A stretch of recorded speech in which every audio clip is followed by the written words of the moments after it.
first show of the first trick on Glenn Bishop's Galaxy of Magic. I'm Glenn Bishop and I'm a magician, and the first trick I'm going to do is going to use just 2 playing cards. Now in magic, this is often called the greatest card trick that has ever been invented in magic. And throughout this entire series, what I want you to know that we're never going to use any camera tricks or special editing to make the magic look that much more magical. As a matter of fact, every magic trick that I do in this series is a trick that I can do live in front of any audience. We're going to start off with 2 playing cards. And I want the camera to come in really close with this. Okay, the first playing card we're going to take and we're going to fold the long way like this. Folding the card the long way. Okay? Now the second card we're going to take and we're going to fold the short way, which is like this, the short way. Okay? So we have 1 card folded the long way and 1 card folded the short way. Now we're going to put one inside the other like this. And then we're going to take the 2 together and we're going to turn them inside out like that. Okay? Folding the cards over. Now you notice you can still see the back of the long card. And you can see the face of the short card. But the really amazing thing is that when I push the card through, now you can see the face. Look, push it through again, you can see the back. Push it through again, you can see the face. Back, face, back, face. The card does a back flip inside the tunnel that is the Jack of Diamonds, which is the short folded card. Now I'm going to take the cards and I'm going to just tear them right down the middle.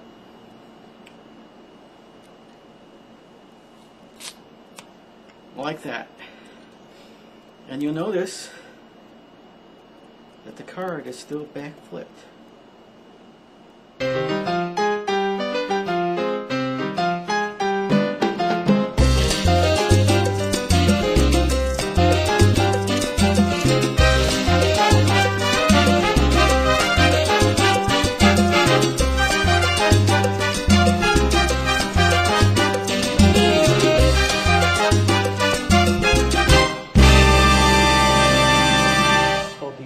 Shell game. Okay. There's 3 shells and a sponge. This is a sponge.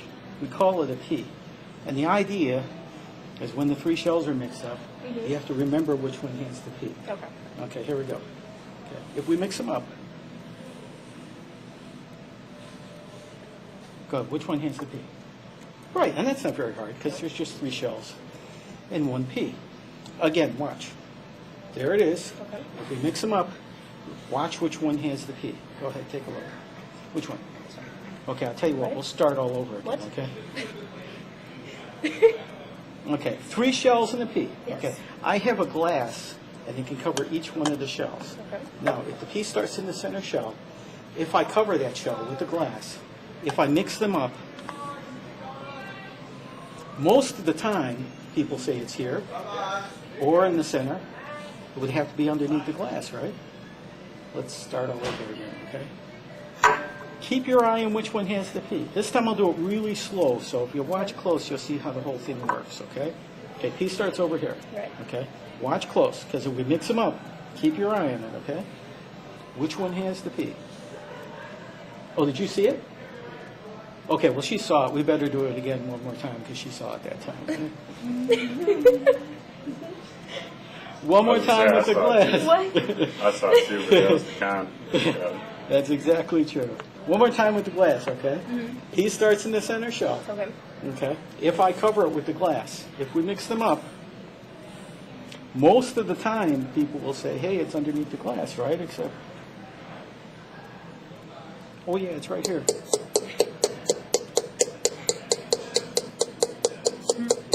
Under the glass.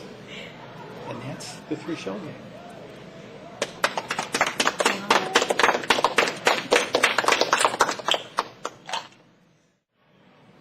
Next one is relatively similar.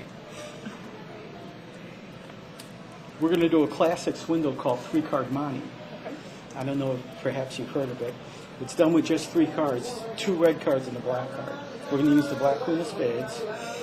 And we're going to also use the two red cards, okay? Okay. Basically, what we're going to do is put a bend in the cards, okay? That's so that it makes it easier to pick them up. And the cards are mixed up like this. And the idea is to keep your eye on the black card and ignore the red cards, okay? Watch the black card and ignore the two red tens. Just watch that black card and ignore the reds. Now, obviously, if you're watching closely, the black card's here, right? Right. Yeah, I'm trying to tell you how the game works, okay? Okay, let's start all over again. Okay, look. 3 cards, 2 red cards and a black card. Keep your eye on the black card and ignore the reds. Watch the black card. Which one? In the middle? What? Yeah. Which one? This one. Center one? Here, we'll start all over again, okay? Here, I'll tell you what. We'll do it with one hand. Look. Okay. Red card. Black card. Red card. One hand. Okay? Where's the black one?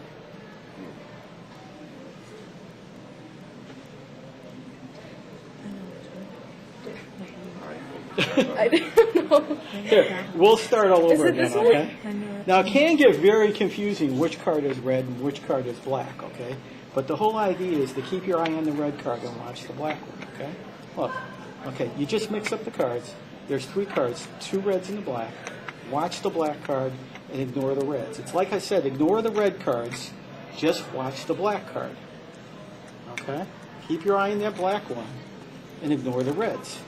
Where is it? Here, we'll start all over again, okay? Now, it is very confusing which card is red and which card is black. Okay, look, there's 3 cards to the trick. Here's the black one, okay? Okay, watch that card, okay? This is the black one. We'll mix them up.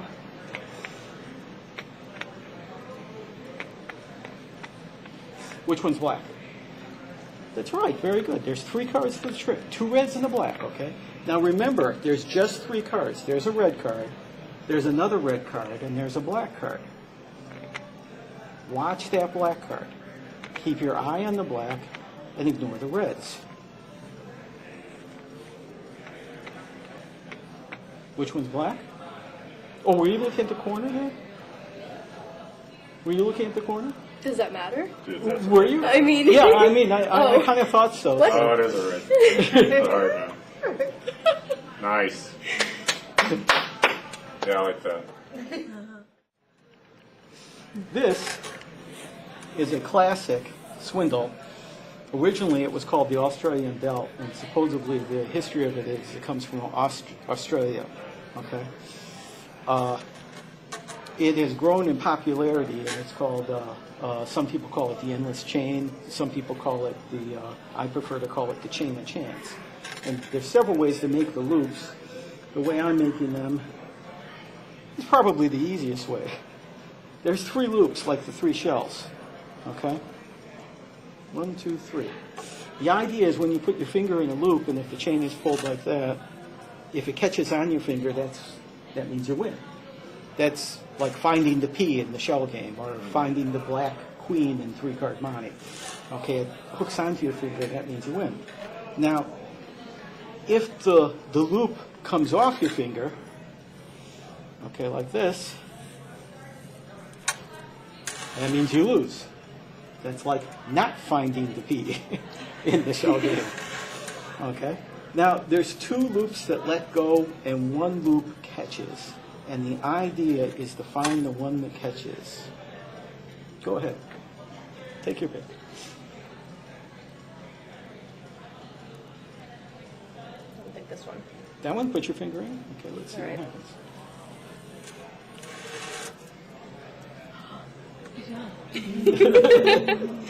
We'll try it again. Okay. Your turn.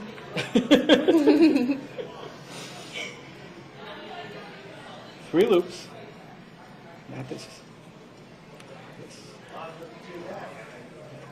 This one? You sure? Oh.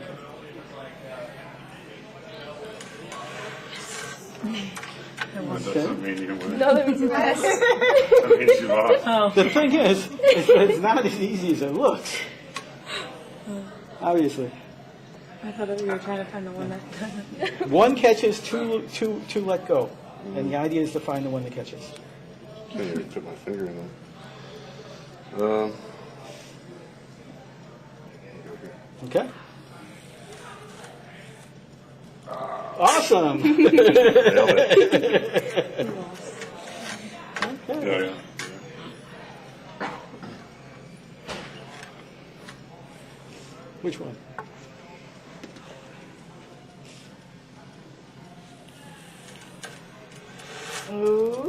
See, I knew you were going to do that. Okay, we'll make it a little bit easier. We're going to cut it down to 2 loops. Now, 1 loop will catch, 1 loop will let go. And I want you to put both fingers in both loops at this particular time. Okay? And the old con artists used to do this particular move, much like the fakes in the shell game, when you saw a pea go under a shell and then it wasn't there. Okay? And it's like in the 3-card Monte when you bend the corner. Okay? And you bet on the bent corner because the other guy won. Okay, this is basically the setup for that with the endless chain. Okay, both are chosen. Now, the con artist would take his wallet out, throw it on the table, and he'd say, "I bet." No, you're not supposed to. It's okay, we'll start over. Sorry. Don't let I go. thought I was done. Okay, there's 2 loops. Okay. Put both your fingers in the loops. Okay, keep them there Yes. while I tell the Yes. story. Okay. The story is that the con artist used to take out his wallet and throw it on the table and then bet as many people as he could possibly can that the person that chose the loops is going to choose the wrong loop, no matter what. And it's a 50-50 chance. And the interesting thing about this is he could use anyone from the audience to do this. He didn't need what's called a shill or somebody in the crowd that's on his side. Okay? And the bets would go through the roof. Okay? Now, basically, he pulls the chain until the loops become snug, and he says, raise 1 finger, and I bet it's going to be the wrong one. And, of course, people bet against him, and the bets went through the roof because he's giving you incredible odds. Lift the finger. And that's the classic con, the chain of chance. Thank you very much.